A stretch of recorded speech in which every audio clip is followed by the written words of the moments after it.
sido determinantes para una decisión o para un cambio, y también han estado como guardadas o de repente silenciadas en muchas ocasiones cuando estamos en el contexto familiar. Como ustedes bien lo saben, la familia es esta célula importante, ¿no? Está dentro del diagrama en donde muchas redes de apoyo se van construyendo, y qué virtuoso que ustedes, como una red de apoyo tan grande, empiecen a compartir también experiencias y muchas, pero muchas cosas que tienen que ver con el lenguaje y el cómo lo utilizamos en nuestra misma familia. Muy bien, vamos a continuar con la siguiente. Vamos a dar así como un breve recorrido antes de hablar ya per se como de todo lo familiar. Vamos a aterrizar un poquito en lo que origina el lenguaje, ¿sí? El ser humano como un ser biopsicosocial. Esta construcción, que es relativamente reciente, nos habla de que no solo somos emociones, no solo somos una instancia racional, no solo somos pensamiento y habilidades superiores, no somos, vaya, sino un conjunto de nuestra herencia de biología, del entorno sociocultural y del entorno emocional. Dentro de lo emocional va toda esta parte espiritual que, como bien lo decían, es importantísima a la hora que estamos construyendo una identidad en un ser humano. Entonces, vamos a tomar en cuenta justo estos tres componentes, ¿sí? Para poder empezar a hablar sobre lo que nos implica el lenguaje. Si gustas con la siguiente. Y bueno, para varios expertos, incluido, por ejemplo, Paul Ekman, que es un psicólogo que ha estudiado a fondo las emociones denominadas como universales o como básicas, pareciera que el objeto de estudio para todo lo demás en lo que los seres humanos se desarrollan empieza a centrarse con gran significado en la forma en que manejamos nuestras emociones, el cómo las aprendimos, porque también eso es importante, y el cómo las vamos registrando, perpetuando, haciendo como de uso común en nuestra familia y en nuestros entornos más cercanos, que pueden ser ya después nuestro trabajo, nuestra comunidad de amistad, nuestros recintos especiales donde nuestro espíritu y también nuestro ser completo empieza como a sentir confianza y seguridad. Entonces, por acá tenemos esta imagen, ¿sí? De las emociones básicas. Paul Ekman viajó durante muchos años por todo el mundo buscando patrones en las emociones y en los microexpresiones que había en las personas cuando expresaban ciertas emociones. Para él era muy importante dar fe de que todo ser humano de alguna forma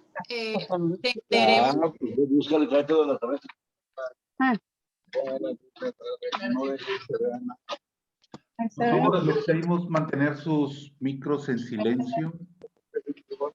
Muchas gracias. Adelante, Fabiola, una disculpa. Gracias, no hay problema, no se preocupen para nada, cosas que pasan. Les decía, para Paul Ekman había 6 emociones básicas, ¿sí? Es importante que podamos aterrizar un poquito en ello. Si nosotros le preguntamos a los niños, las emociones más básicas del mundo son el enojo y la alegría, ¿sí? Ellos se mueven mucho en esos polos. O estoy feliz y mi mamá me ama, o estoy enojado y mi mamá está muy molesta conmigo porque me porté mal. Entonces, vamos como reverdeciendo un poco a través del tiempo eso que ya se nos entrega como una pauta como seres humanos. Vamos haciéndolo y viéndolo crecer.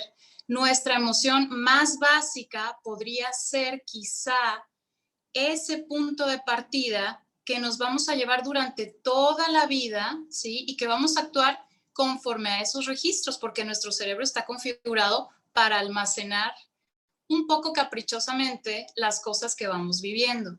Entonces, dice por acá, ¿por qué sentimos todo eso que sentimos? Una configuración emocional puede ser a partir del miedo, puede ser a partir de la alegría, puede ser a partir de una mezcla infinita de muchas emociones, ¿sí? Y a veces determinamos que eso es normal y que como crecí, pues eso es lo que tiene que ser.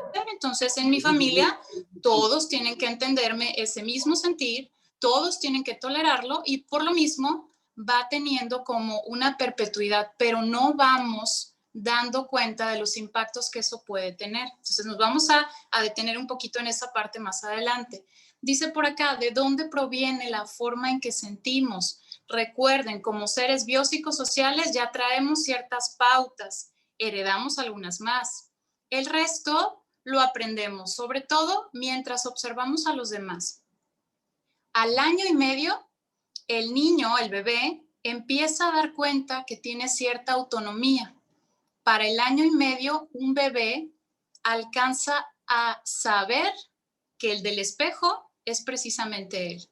Y empieza a hacer gestualidades frente al espejo, empieza como a imitar mucho más a los demás. Y si se fijan, es cuando tenemos mayor noción de lo que mamá está haciendo y la imitamos. Y hasta vemos a los niños muy pequeños así como replicando las pequeñas tareas de la casa, ¿sí? Con gusto y con mucha algarabía, porque para ellos eso está definiendo su yo. Yo me parezco a ti, mamá, yo me parezco a ti, papá. Después del año y medio, en ese reconocimiento del yo, vamos adquiriendo aprendizajes de todos lados. Si convivo con mi abuelita, si están mis tíos, si yo observo y escucho las carcajadas de mamá, muy seguramente voy a interiorizar que así se expresa la alegría y la emoción. Si yo escucho a mi papá que sin querer un día le pegó a la pared o a mi mamá que está haciendo así mucho coraje por algo que sucedió, muy seguramente son pequeños fragmentos de lo que yo voy a registrar como una respuesta válida. Esto, más allá de mencionarlo para culpabilizarnos y decir lo he hecho mal o me he mostrado enojado ante mi hijo, recuerden que es una pauta importante para que ese niño tenga todos los matices, todas las emociones y que más adelante él mismo pueda hacer conciencia. Si en mi casa esto es el enojo, ¿para mí qué representa? ¿Y cómo puedo expresarlo? Hoy por la tarde, por ejemplo, platicaba con una chiquita por videollamada de 5 años y me decía, lo que pasa es que te voy a dibujar cómo es mi enojo. Y entonces ella hace unos garabatos así en la pizarra y le pone una cara feliz. Entonces le pregunto, ¿por qué tiene una cara feliz? ¿Cómo es que el enojo tiene una cara feliz? Es que cuando te enojas, dice, tienes que estar feliz rápido, porque si no, te puede doler la pancita. Entonces, esa activación de emociones, que es muy, muy concreta, para ella es la realidad, ¿sí? O sea, no hay un lugar precisamente para el enojo. Pareciera que hay que reemplazarlo rápidamente. ¿Por qué? Porque nosotros, quizá como padres, de repente hacemos este switch muy rápido de la emoción porque nos angustia ver a nuestros hijos enojados, nos angustia verlos tristes. Queremos que paren de llorar o que paren de estar molestos porque eso nos significa cosas a nosotros y cosas que tal vez no hemos alcanzado a trabajar. Entonces vamos a detenernos también en esos significantes que poquito a poco van siendo importantes para deconstruirlos y poderlos ver de manera diferente.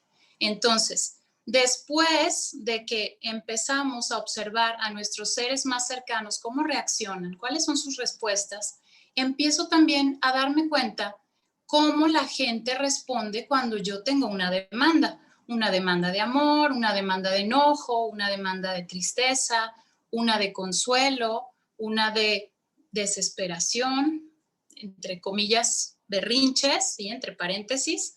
Cuando yo tengo ese tipo de respuestas, me voy fijando cuáles son las contrarrespuestas que a mí como emisor me dan las demás personas y empiezo a registrar mi configuración emocional, ¿sí? Vamos con la que sigue, por favor.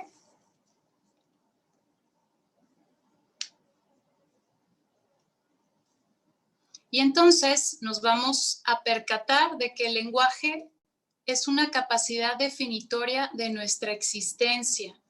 No nacemos hablando, pero nacemos entendiendo cómo los rostros tienen diferentes emociones, poco a poco. Aunque el primer sentido que se activa en el bebé es el olfato, después viene como esa capacidad de decodificar rostros. Y entonces decimos, ¿por qué mi hijo ya sabe cuando estoy enojado si no le dije nada? O si llegué presionado del trabajo, si estoy estresado. Porque mi hijo ha sido un lector de mis rostros desde que estaba bebé. Entonces, esa lectura, esa primer lectura que para él es indiscutible, no necesita palabras. Y por eso el paréntesis acá dice, aprendemos a hablar, pero no siempre a saber cómo utilizar las palabras. Ustedes habrán escuchado muchas veces, o nosotros mismos lo hemos dicho alguna vez, ¿no? No quise decir eso, pero lo dije. No supe qué palabras usar y me ganó el enojo, la desesperación, la frustración, etcétera, etcétera, etcétera. Entonces, la emoción parece como sobrepasar el mensaje que quería dar. Y ahorita vamos a verlo en una como concepción global de cómo hacemos eso, ¿sí? Si quieres, en la siguiente. Por aquí les puse una frase muy contundente. Dice así, el límite de mi lenguaje es el límite de mi mundo, ¿sí? Para nosotros poder tener una perspectiva mucho más amplia de las demás personas, de cómo se sienten, tengo que también ampliar mi lenguaje. Y sí, tengo que reaprender a utilizar las palabras. ¿Por qué? Porque la vocalización o la articulación de las mismas no precisamente me da un lenguaje completo ni tampoco una comprensión del mundo de los demás. Vamos con la siguiente, por favor. Y por aquí les hablo un poquito como de lo primordial, así un resumen muy, muy chiquito de lo que hacemos cuando somos bebés. Adquirimos la lengua materna generalmente, o también está el caso de los niños que adquieren varios idiomas a la vez porque están en una familia multicultural y entonces aprenden algunos términos, algunos vocablos de las dos culturas o de los dos idiomas. Generalmente también hay chicos que adquieren el lenguaje en otra etapa distinta a lo que la norma indica. Esto también es diversidad funcional y también es válido.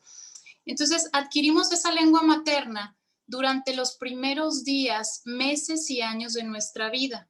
Pero las palabras, pues claro que van acompañadas de gestos, de tonalidad, de volumen, de matices, de intencionalidad y también de vicios emocionales distintos. Antes de emitir fonemas, que luego siguen las palabras y luego siguen las frases, comprendemos lo que escuchamos. Por eso es que muchas personas cuando adquieren otro idioma dicen, es que sí lo entiendo todo, pero no sé hablarlo. Es que sí sé inglés, pero me da vergüenza tener una conversación. Esto es natural porque primero hay una comprensión y después en otra área del cerebro empezamos a emitir aquello que ya ha sido procesado. Entonces, el lenguaje, para que todos nos acordemos, se adquiere mucho antes de que podamos escuchárselo a un niño. Muchas veces en consulta, cuando van mujeres jóvenes con hijos muy pequeños, al estar comentando o compartiendo el motivo de consulta, dicen esta frase, y bueno, pues a él no le puedo explicar porque pues no me entiende, pero la práctica de la psicología y también la experiencia de muchos teóricos y de terapeutas nos arroja que los bebés entienden por gestualidad mucho más de lo que nosotros creemos que ellos comprenden. Entonces, a un bebé de 9 meses que ya entiende muchas gestualidades de mamá y de papá, y de los abuelos y de quien está alrededor, ya puede comprender el sentido de un mensaje, aunque las palabras todavía no pueda procesarlas. Por eso es que más adelante a veces recordamos mucho más la emoción que nos dejó el discurso de alguien o la frase de alguien que las palabras exactas, ¿sí? Y eso se va convirtiendo en algo vestigial, algo que se va quedando. Me acuerdo cómo me hizo sentir esa persona en ese momento. Oye, ¿pero qué discutieron o por qué fue la pelea? Pues no me acuerdo bien porque, como les decía, la memoria es muy selectiva, pero regularmente la emoción que se despierta y que se activa al narrarlo está vívida, está así, completamente fácil de narrar. Vamos con la siguiente. Y todavía les ponía aquí, después de las metáforas, después de esto que hacemos con el lenguaje metafórico, que se los ponía en la anterior, porque hablamos con el lenguaje, decimos varias cosas que no tienen como un sentido literal. Estos ejemplos que venían, por ejemplo, de estar lleno de alegría o enfrentar a los miedos y hacer como ese trasladar nuestro lenguaje a cuestiones todavía más avanzadas para que el otro entienda de qué se trata nuestra emoción. Después de eso, todavía hay más cosas que comprender y están, por ejemplo, los regionalismos, los eufemismos, que son estas como formas suaves de nombrar algo para que no suene tan franco, para que no suene destructivo, pero que a veces puede, entre tanta sutileza, ser peor. Están los vocablos que identifican a una familia, el código que ya tenemos como entre hijos, entre papá y mamá, todas estas palabras que ya se vuelven como, es que así nos decimos nosotros. Bueno, es que esa palabra la usamos nosotros aquí para tal cosa. Están también los vocablos que identifican a una tribu urbana, las frases que se perpetuaron en microsistemas familiares. Acuérdense que somos un microsistema emanado de otros macrosistemas. Y entonces vamos como replicando varias frases o varios modos de comunicación en cuanto vamos creciendo y nos hacemos de familia y hacemos lo mismo con nuestros hijos. Entonces hay que poner mucha conciencia en la cualidad que tienen estos discursos. Están también ahora los neologismos provenientes de la globalización, de todo este lado tecnológico, términos que todos tenemos que entender, porque ya no hay forma de hacerse para un lado, hay que adaptarnos, y los neologismos provenientes de las brechas generacionales. ¿Cuándo nos íbamos a imaginar todas las palabras que ahora nuestros hijos dicen? ¿Cuándo íbamos a detectar que esas palabras eran necesarias? ¿Y cuándo íbamos a siquiera dilucidar que teníamos que aprendernos el significado pues para poder entender la conversación de ese niño o de ese adolescente que nos está contando algo? Entonces, viene todo este cúmulo de cosas a la hora que estamos utilizando el lenguaje.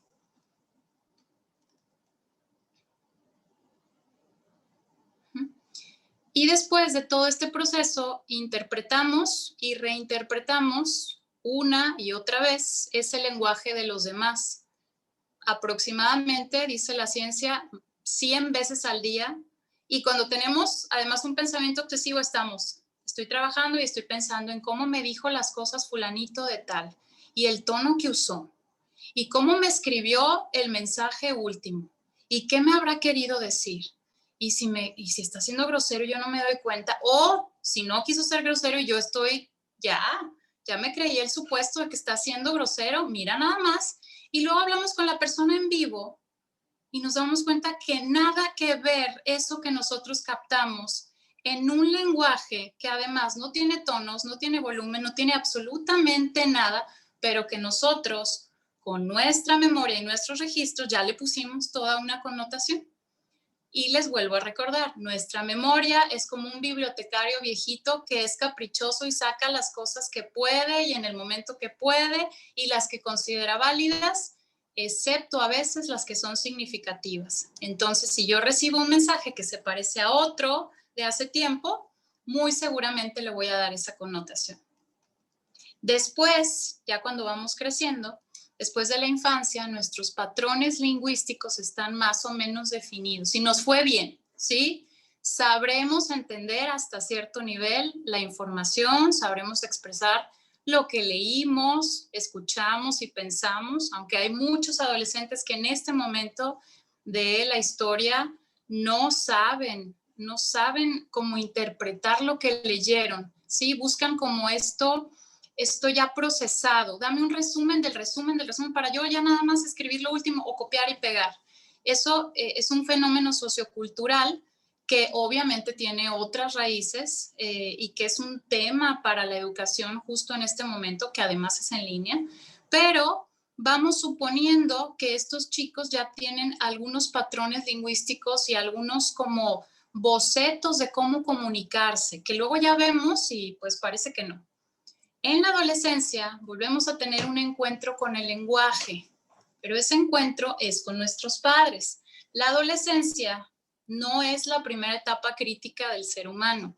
Si ustedes se acuerdan, y si tienen niños que ya pasaron por los 2 y 3 años, se acordarán que se le llama la primera adolescencia del ser humano.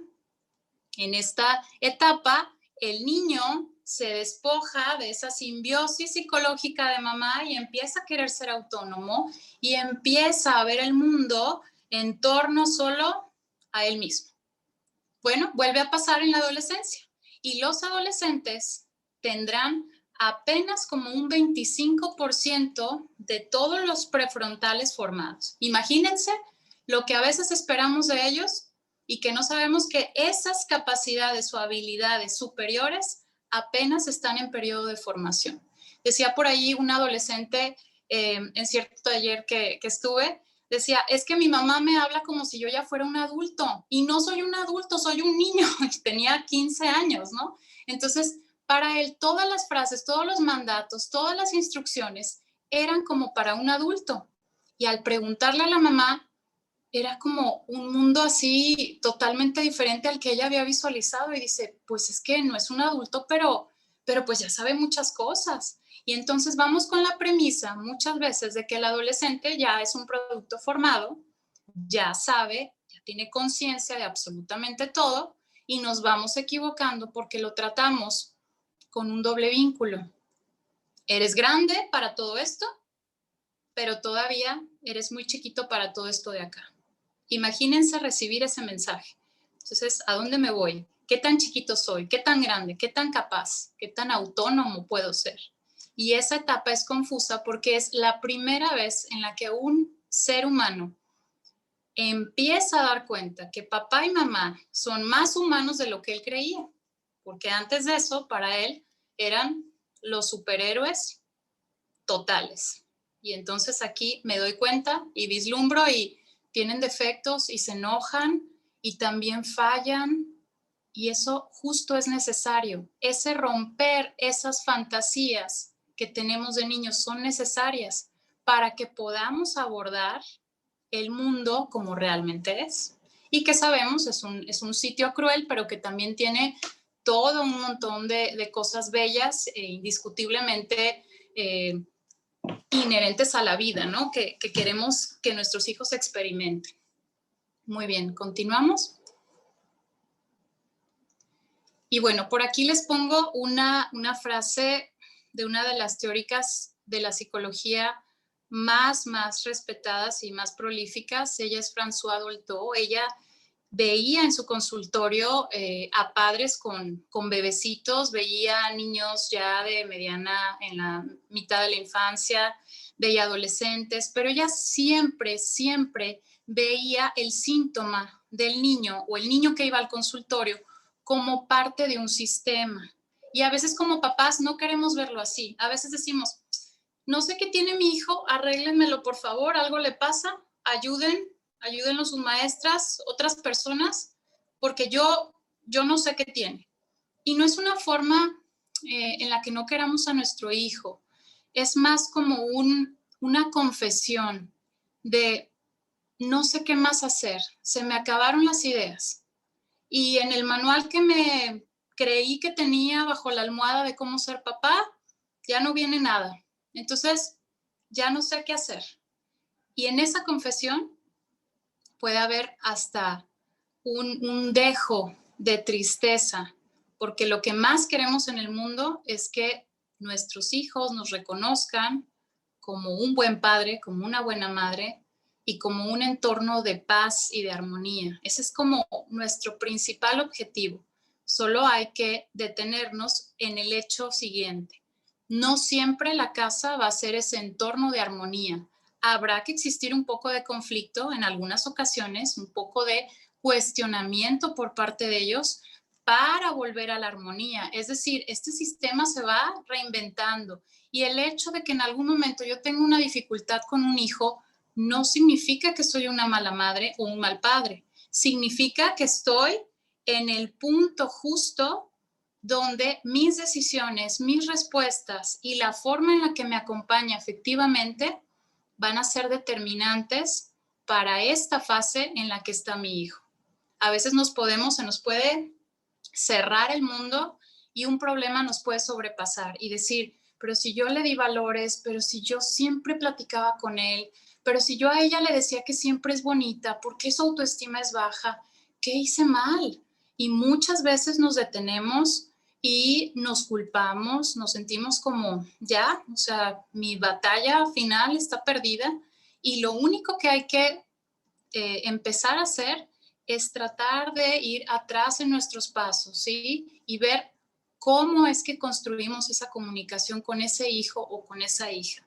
Y muchas de las cosas que nosotros consideramos batallas perdidas son apenas como este respiro de vida independiente de ese hijo o de esa hija y que nos está enseñando muchísimas más cosas de las que nosotros nos estamos como arrepintiendo o que estamos sintiendo como lo peor que nos puede pasar como familia. Es decir, esto puede ser una oportunidad para el sistema familiar de abrir cosas que no habían sido abiertas. Y aquí les pongo unos ejemplos de cómo nos posicionamos cuando somos padres frente al uso del lenguaje con nuestros hijos. Podemos ser el dictador, ¿sí? Que ya hemos vivido eso a lo mejor en otras generaciones, pero también lo podemos replicar justo ahora, como un bufón, ¿sí? A veces todo lo que tú digas, mi amor, para que no te enojes, hago malabares para que tú estés contento y lo hacemos por amor, no por otra cosa. Como un espectador también me puedo posicionar, como este padre o madre satelital que solo ve a su hijo existir y que no sé cuándo entrar porque qué miedo regarla, como un director que nada más está dirigiendo, aprobando, descalificando o calificando los actos que pasan en familia o los actos de ese hijo, como un empleado, ¿sí? Porque también podemos llegar a ser empleados de nuestros hijos. Mamá, cómprame, sí, aquí está. Mamá, necesito tal cosa, ten, aquí está, como un proveedor. Y no tenemos nosotros la culpa, son patrones que aprendimos y que pensamos en su momento que esto sería funcional. También podemos llegar a ser conciliadores, ¿sí? Pensar que nuestras necesidades no existen y entonces nada más estamos como mediando entre papá y los niños o entre mamá y los niños y yo me anulo porque entonces no sé cómo actuar y no soy un agente activo, que ese sería el último punto, un agente activo. Aún y cuando las emociones que se desaten en un conflicto no me sean agradables y aun y cuando yo sienta que no sé manejarlas, puedo intentarlo, ¿sí? Y acompañarme de toda esta red de experiencias que tienen los demás, de tener esta humildad de pedir ayuda, porque a todos los padres se nos puede presentar una situación difícil, todos, así tengamos máster en lo que ustedes quieran, así tengamos años de experiencia con muchos hijos, todos los padres tenemos una situación que no sabemos qué hacer con ella. Y bueno, en referencia a lo que decía François Dolto, dice, 3 segundos bastan a un hombre para ser progenitor. Ser padre es algo muy distinto. En rigor, solo hay padres adoptivos. Todo padre verdadero ha de adoptar a su hijo. Y con adoptar ella se refiere a realmente me apropio y realmente me hago cargo de este hijo que tengo. No solo en lo bonito, no solo en lo perfecto, no solo en lo positivo. Me apropio de la idea de que yo estoy aquí para que él pueda construirse a sí mismo de la mejor manera. Y lo aceptaré, sí, es enojón, probablemente lo sacó de mí, no quiero verlo, es despistado, a lo mejor su mamá es despistada, su papá, a lo mejor es alguien muy sensible, que eso me toca mucho escucharlo, es que mi hijo es muy llorón y yo le digo que no es para tanto, pero a lo mejor para él sí es para tanto. Y entonces vamos como colocando algunas de nuestras posturas ahí y despersonalizamos un poco a ese niño. Vemos más de nosotros ahí y queremos controlarlo. Vamos a ver la siguiente, por favor.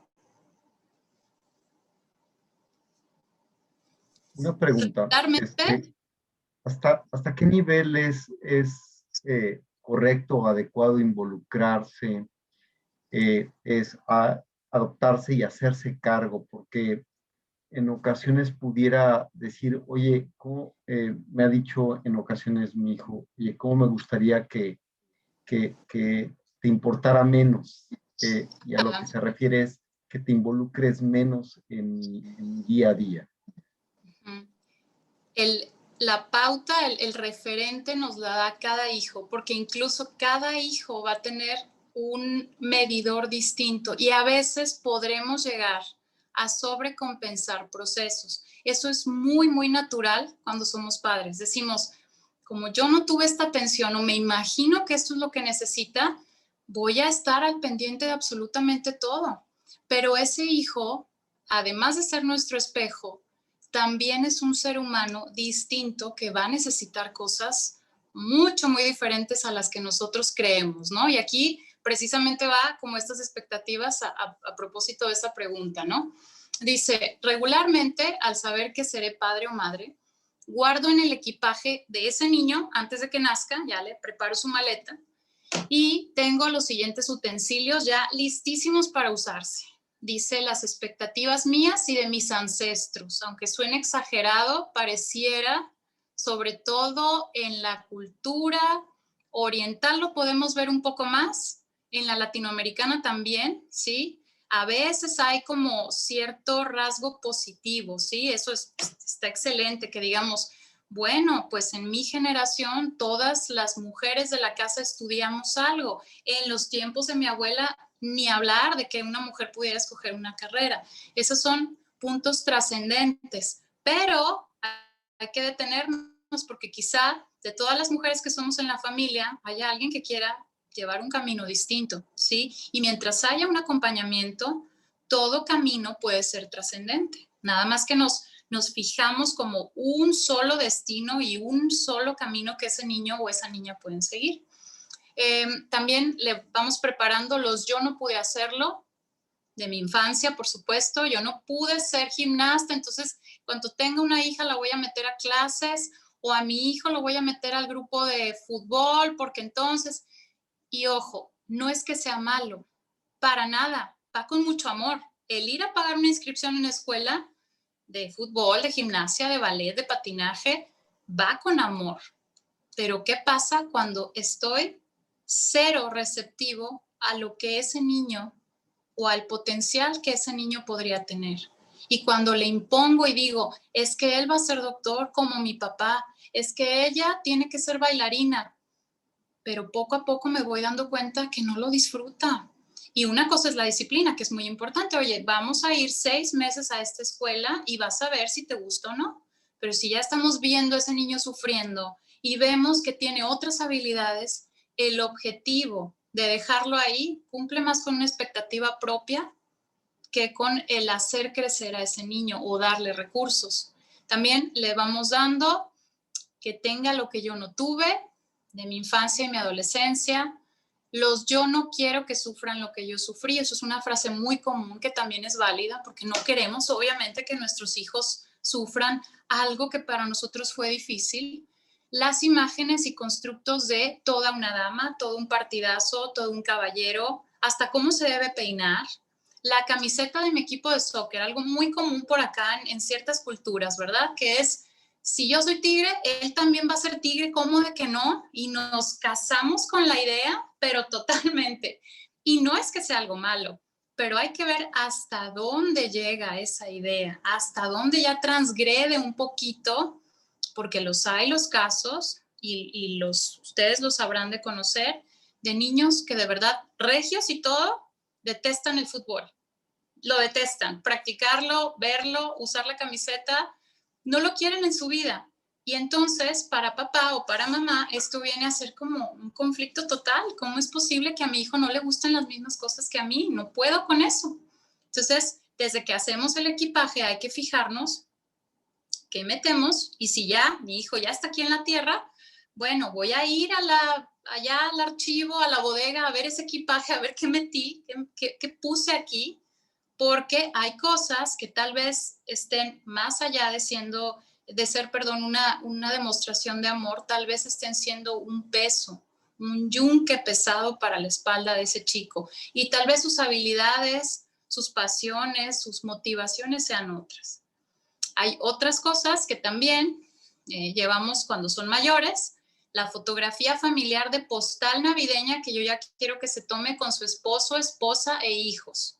Porque si mi hijo se llega a casar o si mi hijo llega a tener una pareja, yo ya me vi de abuela, ya me vi de abuelo y entonces cargo una expectativa que tal vez en esta época sobre todo sea un poco como fuera de orden de lo que los chicos ahorita planifican. Acuérdense que estamos en una época en donde el fenómeno de la sobrepoblación, los fenómenos del calentamiento global y muchas otras cosas empiezan a cambiar las ideologías de estos chicos. Y ahorita es muy natural que los chicos digan, yo no me quiero casar, yo quiero viajar, yo quiero hacer algo por el medio ambiente. ¿Y qué dice el papá? A lo mejor generación X o tal vez baby boomer, no sé, de repente hay de todas las edades, dice, no, eso es de vagos, tú te vas a casar y vas a llevar tu anillo y vas a hacer las cosas como debe ser. Y entonces tenemos ahorita un montón de conflictos con esas ideologías y nos hablan mucho de esa brecha generacional. Al consultorio, por muchos motivos, ahorita llegan muchos chicos, pero muchos, y chicas también, con estas bajas de autoestima y con estos conflictos de identidad, ¿sí? Y muy tristes y muy enojados porque no hay nadie que los escuche. Me preguntaba un papá, ¿pero qué tanto le escucho sus cosas de esas cosas raras que traen ahora? Escúchalo, no tienes que casarte con sus ideas, tú puedes mantener una postura también de respeto, ¿sí? Pasaba, por ejemplo, también con esto del aborto, pasaba con el movimiento feminista, toda esta clase de cambios. Y decía una persona en el trabajo, bueno, pero es que a mí me parece absurdo creer en algo así. Bueno, guárdate un poquito, guarda esa postura y escucha para saber en qué le puedes ayudar a tu hija a modificar más adelante esas creencias. Pero si de entrada tú ya tienes una defensividad, ese niño o esa niña lo que van a hacer es guardarse. ¿Y a dónde creen que van? Con sus amigos, con sus pares, y ahí es donde se sienten libres y confiados de compartir y de buscar información que a veces pues no es la más apropiada. También tenemos lo que les decía ahorita, la foto del día de su graduación de la mejor universidad, la talla de ropa, el estilo de moda y hasta el color de cabello que yo quiero que ese hijo use. Muchas veces el valor estético que le damos a lo que ese hijo tiene que usar sobrepasa los límites. En alguna ocasión me tocó escuchar a una chica decir, yo me levanto muy, muy feliz, me veo en el espejo y me gusta mucho cómo me veo, hasta que llego al comedor a tomar el desayuno y empiezo a escuchar a mi mamá decir, ay, mijita, ya estás muy gordita, ya, bájale al pan, ya, por favor, ponte a hacer ejercicio. Ella va a su cuarto, se vuelve a ver en el espejo y se imaginarán lo que ve ahí, ¿sí? Ve únicamente una mujer con sobrepeso. Entonces, el impacto de esas palabras puede ser impresionante. Mamá no lo hace con esa intención. Hay una intención de amor ahí, ¿sí? De cuidarla, pero el mensaje se pierde por la forma en que se usan esas palabras. Y muy seguramente esta chica más adelante va a tener como, pues, la creencia de que siempre tiene sobrepeso, aun que haga ejercicio, aun que haga dieta, aun que ella se sienta bonita. Y entonces yo me detengo a pensar qué tanto le puede servir. Más allá de pensar que estas frases o estos equipajes son malos o negativos, pienso que a veces pudieran ser innecesarios o que pudiéramos nutrir esa maleta con muchas otras cosas que sean verdaderas herramientas y no frases, etiquetas o premisas que cumplir para ellos. Sí, vamos con la siguiente, por favor. Hola, oye, es que dices, bueno, hay un conjunto de tonalidades al respecto y depende de cada persona, de cada adolescente. Pero también, por ejemplo, yo tengo un hijo de 16 años y dice, papá, me quiero pintar el pelo, ¿no? De color verde, azul, amarillo, morado. Y le digo, ¿sabes qué? No. Punto. O sea, ¿hasta qué punto es? Ah, no, sí, póntelo rainbow, o sea, póntelo de arcoíris, ponte tu piercing, tatúate aquí, hazte lo que se te dé la gana. Entonces, de pronto ves un libertinaje o una distorsión de la sociedad. ¿Por qué? Porque hay padres que no ponen también determinados límites. Entonces, yo creo que es importante también, dices, es que hay una tonalidad, sí, pero hay determinados límites morales, de educación, de lo que debe de ser una persona, ¿no? Porque si no, pues vamos a la perdición como sociedad. Claro, y que ahí también es importante tener ese diálogo con ese hijo, ¿no? A ver, ¿qué significa para ti ponerte ese color? Porque generalmente nuestra cabeza o nuestro cabello es como el primer factor de autonomía o de búsqueda de autonomía, porque es parte de nuestra imagen. Las mujeres lo sabemos a lo mejor un poco más, ¿sí? Porque en el cabello vertimos muchos procesos emocionales, los adolescentes también, y generalmente buscan ese tipo de colores, ¿sí? No, pero es Llamativos. que la influencia de los youtubers y de todas esas redes sociales y barbaridad y media, en mi época se me ocurrían menos tonterías porque no había eso. Pero el día de hoy ves cada barbaridad. Una vez salió con que se rasuró la ceja, porque un youtuber trae aquí rayas rasuradas. Sí. Entonces, eh, ¿hasta qué punto es? Y eso es a mí mi preocupación de hasta dónde uno es invasivo o hasta Uh-huh. dónde uno le permite. Y bueno, aquí mencionas acerca de la maleta y las expectativas, me queda claro, pero eh, esos criterios de hasta dónde nos ayudarían muchísimo. Bueno, al menos a mí. Sí, claro, y es que precisamente esos criterios nadie nunca nos los dio antes de pensar en ser padres. Y nuestros hijos generalmente acuden a ese como transgredir todos los límites que pueden, ¿sí? En cierto momento hay que preguntar y poner sobre la mesa qué le significa a él hacer esa como transición del color de su cabello, qué significa para mí como padre, ¿sí? Porque eso es muy importante. ¿Qué significa para mí que mi hijo haga eso? Y generalmente la respuesta va a ser como pues no quiero parecer un padre que no le importa, no quiero parecer el padre de alguien libertino o que no tiene límites. Y también me puede implicar muchas cosas a mí como persona que no he alcanzado a decirle a mi hijo y que entonces se vuelve como un tema más que nada de rebeldía.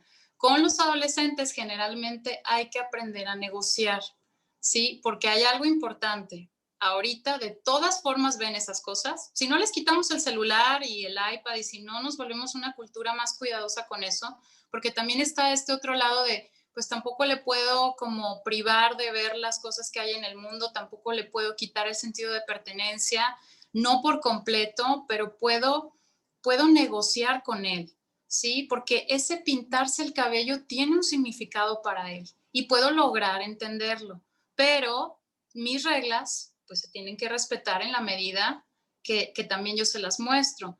Muchas veces, justo hay una pregunta por ahí en el chat, se nos olvida, sí se nos olvida lo que sentimos cuando éramos adolescentes. Por supuesto, nuestro cerebro está diseñado para eso, somos selectivos. Y entonces nuestra rebeldía a lo mejor venía en otras formas, era necesaria en otros modos. Y ahorita tenemos, además, así como un plus, toda esta influencia de los medios, de las redes, donde entre más absurdo parece más interesante. Ayer yo veía un TikTok de un chico que se hace como se frota aquí y luego se golpea y entonces tiene que decir que sí duele. Me lo pasó una chica del trabajo, entonces le digo, ¿pero eso qué? ¿Qué fue? Dice, nada, pues nada más hacerlo, o sea, entre todos lo vamos a hacer. ¿Pero para qué? Pues no sé, o sea, no hay una noción. Y a esto los sociólogos le llaman, estamos en una normopatía. Ya los chicos de ahorita hacen como en automático las cosas, no hay un ideal, no hay un objetivo es nada más pertenecer.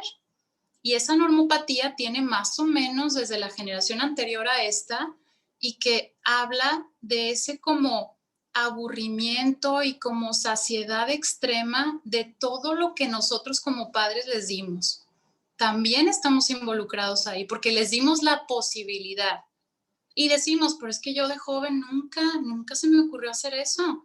Había otras formas en las que nuestra rebeldía era a lo mejor como más funcional según nosotros, pero para nuestros padres no lo era, ¿sí? Y entonces vemos que entre más nos vamos en un viaje en el tiempo, pareciera que los adolescentes de cada época tenían como mucho más certero el objetivo que perseguían. Ahorita los chicos no tienen uno. Es más, les preguntas, oye, ¿y qué vas a hacer después? ¿Qué quieres hacer después de la prepa? ¿Qué puedes? No sé, ¿sí? O sea, hay una norma ahí de gente que no tiene objetivos. Y nosotros como padres podemos ser como estos agentes activos de propiciar que haya otras intenciones y otros objetivos en estos chicos que lo tienen casi todo y que además están como muy cerca de ver posturas de vida desde el privilegio. Porque ¿quiénes son estos chicos que hacen estos TikToks? Gente aburrida en su mansión. La mayoría de las veces, no estoy generalizando, pero la gran cantidad que vemos en estas redes es de gente que no tiene necesidad de absolutamente nada.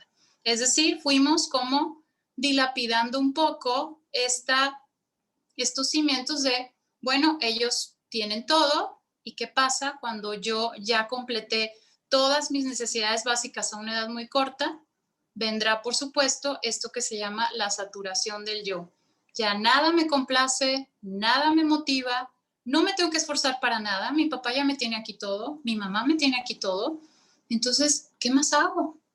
Y una cualidad del ser humano es que a través de ciertas carencias o de ciertos momentos donde hay una incógnita que perseguir, ahí se activan las habilidades más superiores de ese ser humano. Es como la madre de la inventiva, la carencia, ¿sí? Y muchos padres pues estamos como un poco asustados de dejar a nuestros hijos así, de quitarles las cosas, de que se las ganen, porque es que ya se las di, o cómo le hago para revisar si en su celular está hablando con alguien pues negativo o que no le deja nada, se va a enojar. Oye, es que, ¿sabes qué? Se va a molestar si yo le digo que venga a platicar conmigo y me avienta a la puerta. Podríamos llegar a ser una generación de padres temerosos de repetir patrones del pasado. Y en ese no repetir la dictadura de antes, nos estamos yendo al polo opuesto, porque el humano generalmente es de polos, ¿sí? Llegar al punto medio es la parte más difícil. Entonces hay que conocer como todos esos significantes que tiene para él el cabello, el pertenecer, pero ¿a qué perteneces? Y abrir un diálogo totalmente franco y empático, que eso es lo que vamos a ver ahorita más adelante y que por supuesto tiene sus mensajes como ocultos, ¿sí? Por acá tenemos un poco la premisa también de sin conocer a ese hijo, ya tenemos su destino escrito, ¿sí? Y entonces vamos llenando también con el lenguaje muchos de esos huecos que son propios del ser humano, pero que yo ya llené con algo que es mío. Nada de llorar, con llorar no logras nada, esto lo he escuchado infinidad de veces. Llorando no logras nada, decimos. Y pues el llanto no es para lograr algo, es una función fisiológica, es algo necesario para el ser humano. Eliminamos toxinas, propiciamos procesos también orgánicos que son necesarios para que yo pueda salir del estadio de tristeza y llegue a un equilibrio. El que se enoja pierde, entonces no me puedo enojar porque está mal, porque es lo peor que puedo hacer. Ya pasó, sigue adelante, muévete, échale ganas, muchas frases que son automáticas. Y hay otras más feas. ¿Estás tonto o qué? ¿No te sirve acá? O a veces piensas, y lo vamos desatando como ese hilo de frases entre más grandes están. Porque de chiquitos todavía tenemos así como un poquito de piedad. Decimos, está chiquito. Pero en cuanto vemos que se parece más a mí, empiezo así como a proyectarme en ese tipo de frases. Tanto que sacrifiqué por ti y mira cómo me pagas. Esa es otra, ¿sí? Que es importante tomar conciencia. Ahorita vamos a ver el significado en la siguiente de algunas de estas frases y así súper vagas, ¿no? La naturaleza de todas estas frases porque las decimos sin pensar. Antes te veías más flaquita, pero síguele, come y come. A veces eres bien listo, otras veces no tanto. Ya no comas eso, te ves gorda. Mira nada más que fachas. Así vas a ir, así te vas a ir a presentar allá. Arréglate. Pues sí, estás muy bonita, pero eres muy callada. ¿Por qué no vas a las fiestas? Yo a tu edad, y empezamos.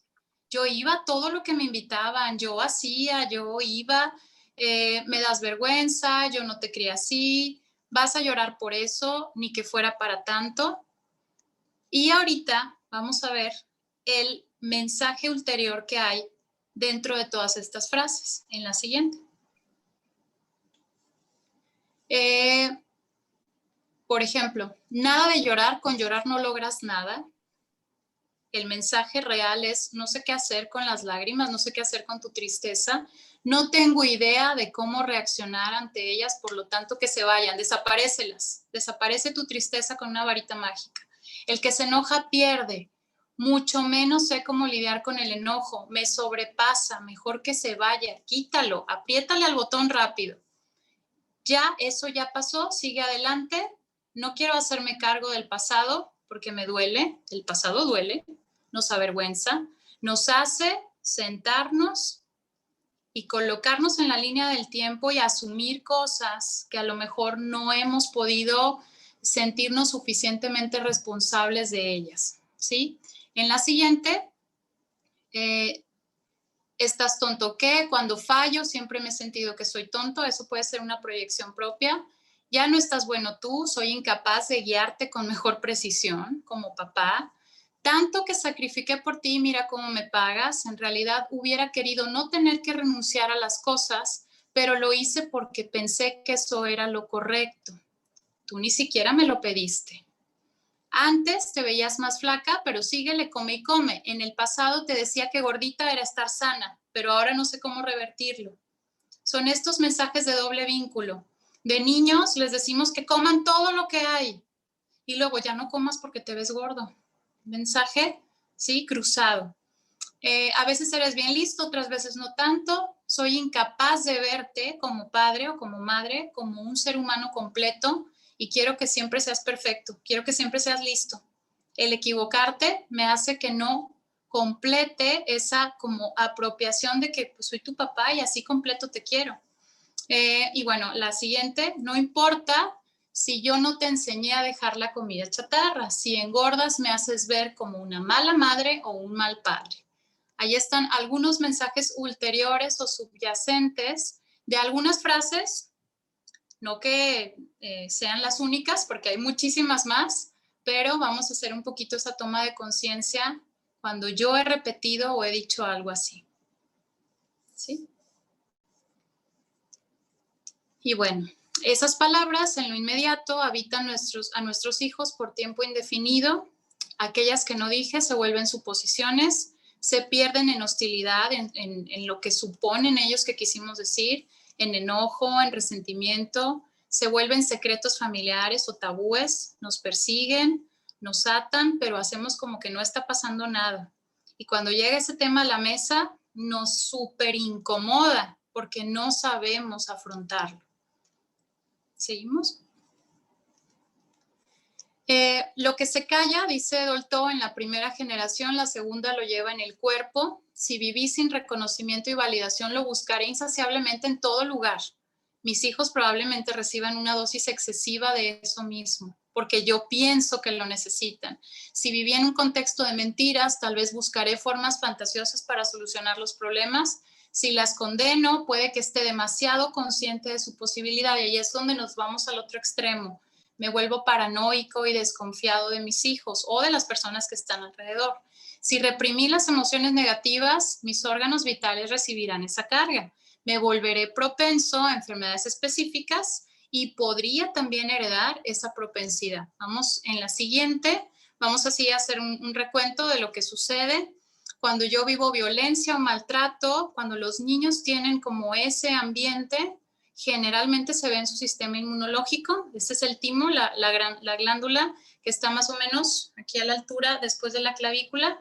Luego están los dolores de espalda, ¿sí? Todo esto que también afecta el sistema digestivo, las migrañas y muchísimas afecciones que los médicos no logran encontrar a veces el motivo orgánico, pero sí el psicológico. Y es cuando nos dicen, no salió nada, necesitas trabajar con tu estrés.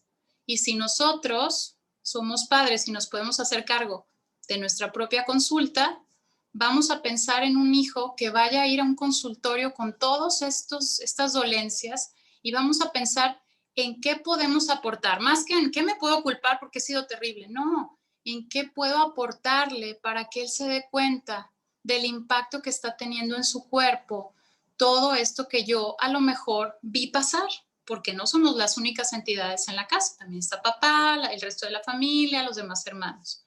En la siguiente, les hablo así muy rápido también de otros trastornos en otro orden, que son el dismórfico corporal, cuando los chicos ven su imagen distorsionada en el espejo. Están los trastornos alimenticios, que son de índole también emocional, donde generalmente las mujeres hay más porcentaje, pero también ocurre en chicos, en los que la imagen llega a ser catastrófica para ellos, ¿sí? Atendemos mucho por precisamente estos factores de la gordofobia, del no apreciar a los cuerpos con todas las formas que tienen, sino de definirlos de cómo debe estar. Y aquí va otra vez la influencia de estas redes sociales. Los filtros que ven en las caras, en los cuerpos de las chicas perfectas, en los hombres musculosos, pueden llegar a ser un referente muy cruel que determine una autoestima muy pobre, aunque nosotros toda la vida les hayamos dicho que son preciosos y que son hermosos en todo sentido, su referente de una cierta edad en adelante ya no somos nosotros, es lo que ven afuera y lo que sus compañeros o amigos de su misma edad les dicen, ¿sí? En la siguiente vemos un poquito cuáles son las emociones más difíciles para mí, con cuáles no he podido lidiar en los demás, cuáles son todas esas cosas que no he podido poner en palabras, pero que habitan en mí, cosas que no he dicho. Voy a trabajar primero en ellas. ¿Cuáles formas de anular emociones he heredado? Porque papá sí fue conmigo, porque mamá sí fue conmigo.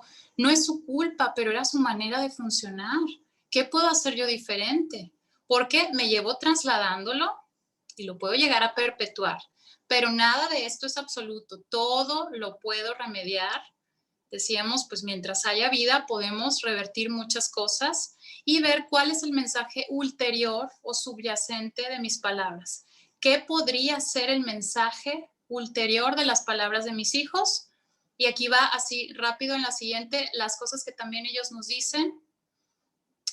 No te quiero, ¿sí? Eres el peor papá del mundo, que eso nos asusta muchísimo que nos digan. Todos mis amigos tienen cosas y yo no pedí nacer, eso también está muy de moda ahorita, lo dicen muchos chicos. Me quiero morir, quiero desaparecer, soy un tonto, todo me sale mal. Fíjense ahí los mensajes ulteriores, ¿sí? Acuérdense que el niño y el adolescente ven el mundo en polos. He encontrado que con esta frase reaccionas aunque no sea real. Ahí vemos que papá y mamá despiertan y se sacuden. Entonces el niño se da cuenta. Cuando hay una forma de quiero pertenecer y tú no me dejas, habrá este tipo de reclamos. Soy incapaz como niño, como adolescente, de reconocer que mi emoción es sobre algo específico y generalizo. Me quiero morir porque pasó una cosa en la escuela y puedo llegar a conocer la emoción de ese evento sin minimizarlo, porque luego eso hacemos. Ay, pero no es para tanto, ya que me lo contó, la verdad era una tontería. No, para él ahorita su vida social, por más limitada que esté por la pandemia, es un todo. Y vamos a ayudarlo a que ese todo no sea tan tajante, que sea algo con el que él pueda sobrevivir, ¿sí? Las promesas también, no recomiendo que hagamos promesas y que digamos que no se pueden romper, porque enseñamos a nuestros hijos poca flexibilidad cognitiva y emocional. les hacemos ver que somos como dioses, que tenemos que hacer algo. Entonces hay que tener mucho cuidado también.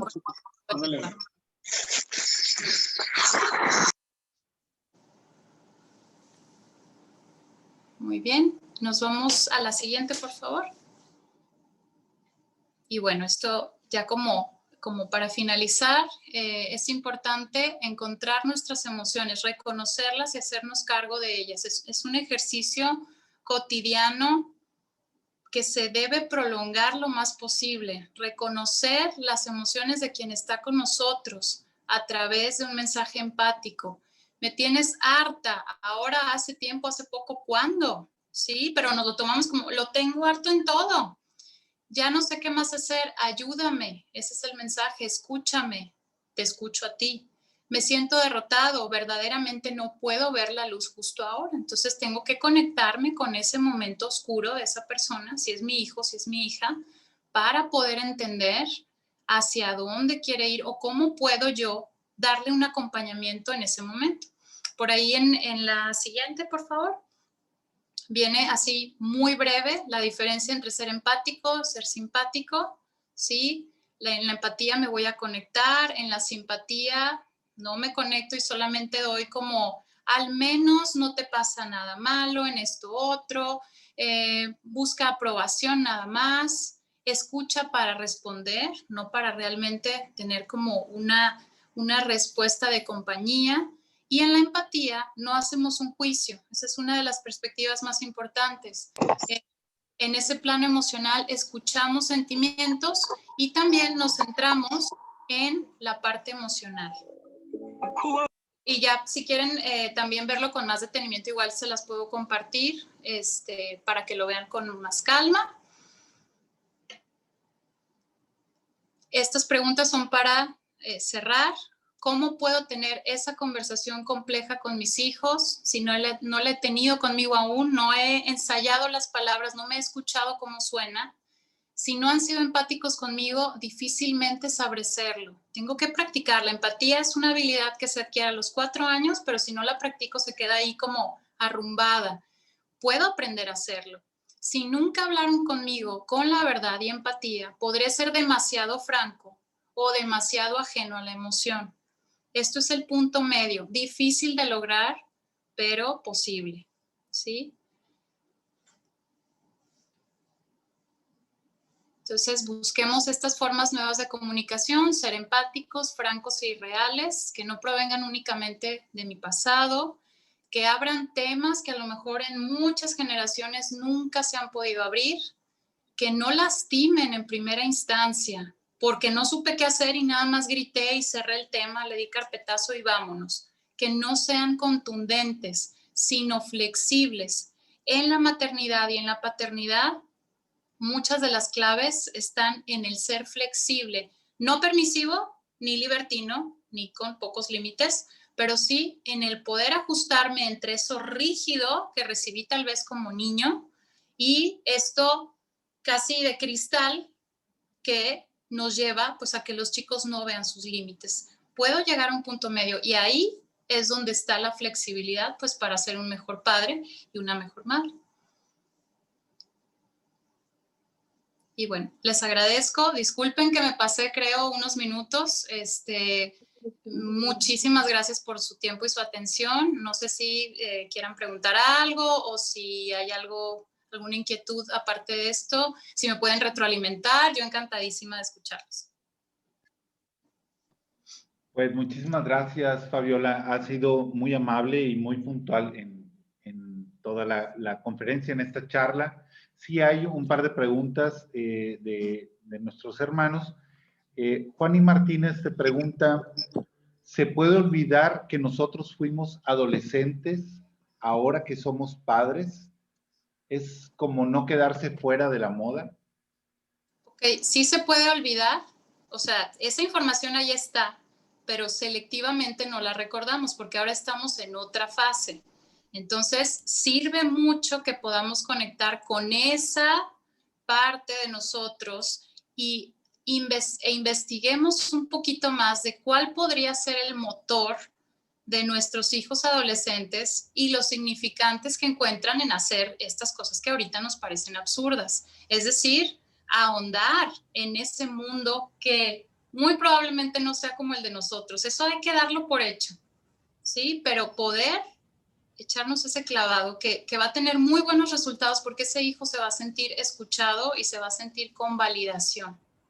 En la otra pregunta, sí, hay un sentido de pertenencia, es de verdad como lo más valioso para los adolescentes. Si ustedes se detienen a preguntarles, y a los niños ahorita les está llegando la adolescencia un poquito antes, no solo por orden fisiológico, sino también por la parte cultural.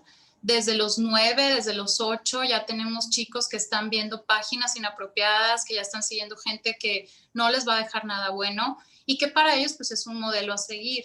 El sentido de pertenencia es algo primitivo, lo traemos todos. El problema es que de adultos ya encontramos como nuestros lugares. Ellos están en búsqueda todavía de eso. Entonces hay que ampliar un poquito el mundo donde ellos pueden sentirse que son pertenecientes y sentirse que son valiosos. Muy bien, muchas gracias. Otra de las preguntas del chat, y antes de pasar y robarte unos minutos más con alguna pregunta directa por parte de nuestros hermanos, dice Cristóbal Martínez, ¿podría considerarse que autenticidad o congruencia y sana aceptación son claves en la relación comunicativa? Sí, así es, sobre todo la congruencia, ¿sí? Porque entonces, si yo estoy mostrando algo a mis hijos que no corresponde a mis acciones, imagínense cuál va a ser ese mensaje, ¿sí? Y se los repito, decía Humberto Eco, enseñamos más a nuestros hijos cuando no tenemos ninguna intención de hacerlo. Si yo le digo que no eche mentiras, pero luego me escucha que por llamada yo le digo a mi amiga, ay, fíjate que me siento mal y no voy a poder ir a donde me dijiste, perdóname, discúlpame. Y luego cuelgo la llamada y, ay, una mentirita, nada más, no pasa nada. Pues entonces el mensaje es de doble vínculo y esa incongruencia, aunque el niño no haga por registrarla ni tampoco nos la condene, va a quedar ahí como un referente, ¿sí? Entonces la congruencia es así vital. Muchas veces me puedo equivocar, muchas veces mi parte humana, por supuesto, va a desbordarse, pero ahí lo que contrarresta también es esa humildad de sentarme y decirle, ¿sabes qué? Me sobrepasó esto, tuve un momento humano, discúlpame, esto no debía hacerlo así, debía hacerlo de esta otra manera, pero hablarlo, o sea, que no quede como en la leyenda de eso que mi papá hizo o dijo, porque recuerden, el registro va a ser sobre la emoción, no sobre los hechos exactos de la situación. Muchas gracias, Fabiola. ¿Alguien más quisiera hacerle alguna pregunta a nuestra invitada o compartir algún comentario? Adelante. Yo, Adelante, Isaías. ¿Cómo debiera ser la actitud de uno como papá cuando alguno de nuestros hijos, lo decía ahorita, ¿verdad? Ahorita todo está en redes sociales, a ellos les encanta, se manejan mucho en redes sociales. Cuando uno empieza a ver ese tipo de actitudes negativas en ellos, a veces el actuar con carácter, con enojo, como que no es lo correcto, ¿cuál sería lo más indicado para poder meterse en la sintonía de ellos? ¿O cómo tratar a nuestros hijos cuando vemos ese tipo de situaciones? Esa sería mi pregunta. Muy bien. Generalmente la violencia o el amedrentar va a funcionar, ¿sí? Eso ya lo sabemos nosotros. Funciona a través del miedo. Muchas veces eso nos puede desbordar y de repente tenemos una decisión o un discurso muy tajante. Somos humanos y puede pasar. Pero más allá de querer infundir miedo, queremos que ese niño o ese adolescente tome conciencia. Entonces, la mejor manera es la asertividad. Y la asertividad, más allá de esta leyenda bonita urbana que es preciosa, se practica con el poder indagar, por qué está pasando algo. Por ejemplo, una pregunta así bien común es, ¿cómo le hago para saber si mi hijo está viendo pornografía? Porque me aterra preguntárselo. Vamos a preguntarle dándolo por hecho. Vamos a decir, corazón, ¿cuánto tiempo tienes viendo estas cosas que tú sabes que no son correctas? Y generalmente los niños responden, pues tantos meses o a veces los veo, pero ya hicimos como natural una situación que nos da miedo a nosotros. ¿Cuánto tiempo tienes pensando estas cosas? Oye, he notado que actúas de esta manera. ¿Me podrías decir cómo te sientes? Porque creo y hacemos cierta serie de supuestos para poder como propiciar ese diálogo. Porque si nada más decimos, ¿todo bien? Sí, todo bien, papá. ¿Todo bien? Sí, siempre está todo bien. Mi actitud debe ser de firmeza, con mucho amor, y esa parte es bien difícil de como hacer que confluya, ¿sí? Porque a veces nos puede ganar, por supuesto, querer disciplinar o a lo mejor la parte dulce entre papá y mamá, o si hay un núcleo familiar donde solo hay papá, donde solo hay mamá, esa persona o esas dos personas tienen que ir viendo cuáles son las formas lo suficientemente firmes, lo suficientemente limitantes, pero también amorosas.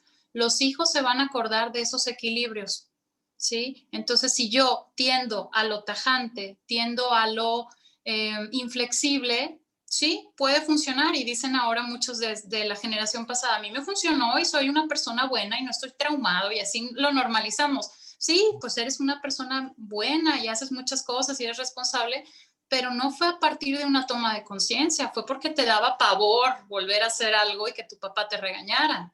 Entonces, por eso es que esas formas funcionan, pero vamos mejorándolas poco a poco. Sobre todo los papás, o sea, papá varón, es quien culturiza al hijo, es quien le muestra, ella, allá afuera en el mundo, mira lo que hay. Acuérdense que el adolescente y el varón en particular acaba de salir de ese núcleo de protección con mamá. Lo que necesita es que papá tenga una franqueza con mucha dulzura y con mucho amor de esto es el mundo y te quiero preparar para él. No me voy a burlar de ti, pero sí te voy a dejar en claro que habrá muchas gentes que se van a querer burlar de ti, muchas personas. Entonces, ¿qué vas a hacer tú en ese momento? ¿O qué vas a hacer si pasa esto por estas acciones que estás teniendo? Ese diálogo hay que empezarlo desde ya, porque venimos de una escuela donde todo era más tajante y entonces nada más había el castigo, nada más había el te vas a tu cuarto, te cintareo, te cacheteo, muchas formas que todos nosotros a lo mejor conocimos, y que el único móvil era el miedo y el terror. Entonces, puedo propiciar el diálogo y ojo ahí, hay que prepararnos para escuchar lo peor, eso nadie nos lo enseña. Creemos que nuestro hijo siempre va a ser el de la foto o el de la película, el protagonista, y nunca nos preparamos. Oye, ¿qué va a pasar cuando mi hijo un día me diga que se está drogando? ¿Qué voy a hacer? ¿Cómo voy a reaccionar? Y prepararnos, decir, voy a hacer esto y voy a tratar de estar ahí para él. Porque aunque se drogue o aunque haga algo, digo, es un ejemplo, ¿no? De lo que menos esperamos como papás, sigue siendo mi hijo. Y lo sigo amando con todo y sus reacciones y con todo y sus procederes no tan adecuados que pueda llegar a tener, ¿no? Entonces, esa asertividad se practica. Punto clave, vamos a pensar en lo peor, no porque seamos negativos, sino porque para eso nos tenemos que preparar. Si yo para lo bonito, pues no ocupo prepararme nunca. Eso sale solo, fluye y es muy virtuoso sentirte orgulloso de un hijo, ¿no? Pero ¿qué voy a hacer cuando su acción no sea precisamente lo que me pueda hacer sentir orgulloso? Gracias. Gracias. Gracias, Fabiola. Juan y Martínez nos pregunta en el chat, ¿cómo podemos sentir que nos tienen respeto nuestros adolescentes? Ok, hay que definir qué es respeto para ti, porque el respeto es un constructo humano. A lo mejor el respeto que yo conocí era el ponerme como soldado cuando mi papá llegaba. A lo mejor el respeto para mí es escuchar, tal vez no sea una postura tan contundente. Entonces, ¿qué es respeto para mí? ¿Cuál sería como mi construcción del respeto? Y si eso quiero transmitir a mis hijos, ¿cómo puedo hacer para que sea un respeto de conciencia y no de miedo? ¿Sí? Que yo no tenga que alzar la voz ni tenga que pegarle a la mesa para que ese hijo sepa que soy su autoridad. Y esa parte es la difícil, porque nos enseñaron justo lo opuesto. Le pego a la mesa y se asusta, ¿sí? Y le digo tal cosa y se acabó y te vas de la casa. Todo era o todo es a veces todavía como el extremo. Le di una cachetada y reaccionó. Entonces, vamos a definir y redefinir también qué es respeto para ti. ¿Cómo quisieras que ese hijo sintiera al estar contigo o al ser como reprendido o al estar en un diálogo contigo? Hay que buscar esa definición propia y personal. Muy bien. Muchas gracias, Fabiola. ¿Alguien más quiere hacer alguna pregunta o comentario antes de darle nuevamente las gracias a Fabiola por su participación esta noche con nosotros? Muy bien, en el chat pusimos los datos de contacto de la licenciada Fabiola Rivas Insunza. Ahí nos permitimos poner su teléfono y su correo electrónico en el centro app. Para cualquier duda, alguna consulta que quieran hacer y, bueno, referirse con ella directamente.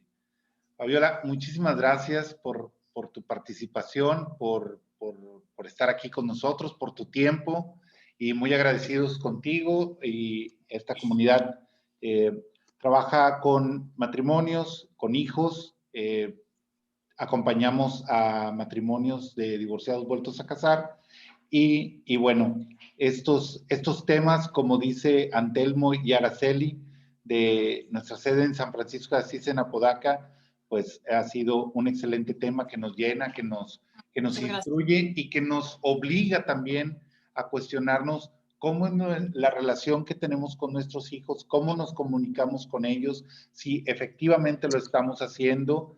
Y bueno, muchísimas gracias otra vez.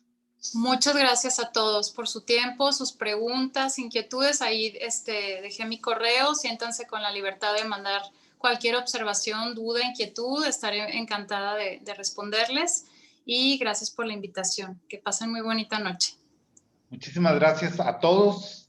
Agradecemos mucho su participación y esta noche, ya es viernes, huele a vacaciones. Que no huela a semáforo rojo. Muchas gracias. Hay que cuidarse. Bueno, pues muchísimas